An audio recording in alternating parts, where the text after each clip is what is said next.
Langkah pertama, apakah isu yang dikenal pasti? Berdasarkan kes PBL yang di atas, masalah yang dapat dilihat adalah masalah seorang pelajar dalam menghormati waktu solat, dalam masa yang sama menghormati waktu pembelajaran di dalam kelas. Perkara ini telah menimbulkan perasaan tidak puas hati kepada sebahagian pelajar dan pensyarah kerana pelajar tersebut tetap memohon untuk keluar daripada kelas pensyarah tersebut walaupun ketika itu dia perlu membuat pembentangan. Langkah 2. Apakah maklumat yang telah saya perolehi daripada kes ini? Maklumat yang dapat diperoleh daripada kes PBL ini adalah masalah sikap sambil lewa pelajar dalam menjaga waktu solat. Pelajar khususnya telah mempunyai jadual waktu sendiri untuk menghadiri kelas-kelas kuliah dan sudah semestinya akan diberikan masa untuk menunaikan solat sebelum kelas bermula. Pelajar seharusnya menghormati waktu pembelajaran pensyarah di dalam kelas dan tidak sepatutnya mengabaikan tugasnya sebagai seorang pelajar hanya kerana sikapnya sendiri yang tidak mengambil cakna ke waktu solat.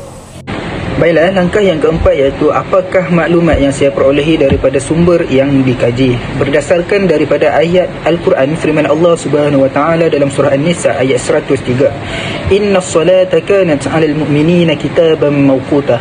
Maksudnya sesungguhnya sembahyang itu adalah satu ketetapan yang diwajibkan atas orang-orang yang beriman yang tertentu waktunya.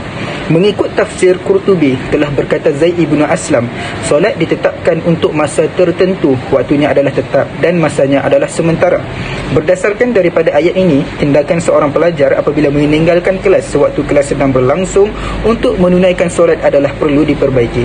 Kerana pelajar perlu mengambil hormat masa sewaktu kelas sedang berlangsung, bukan sengaja dan sewenang-wenang melambatkan solat, tetapi atas sebab menuntut ilmu dan atas sebab tertentu.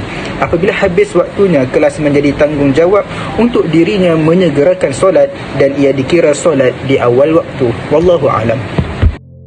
Baik, bagi langkah kelima, berhubung masalah yang dibincangkan dan dihadapi dalam permasalahan ini, iaitu pertembungan antara waktu solat dengan waktu belajar.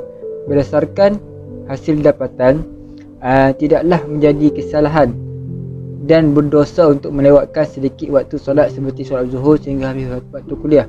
Walaupun begitu, perlu diingatkan bahawa melewatkan waktu menunaikan solat, contohnya solat zuhur bagi memberi ruang kepada waktu kuliah, mestilah tidak melewati waktu asar.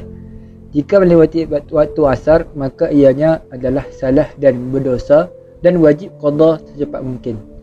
Bagi mengelakkan hal ini berlaku, perlulah bijak mengatur masa. Mungkin boleh keluar sekejap waktu kuliah bagi menunaikan solat secepat mungkin dan kembali ke dewan kuliah.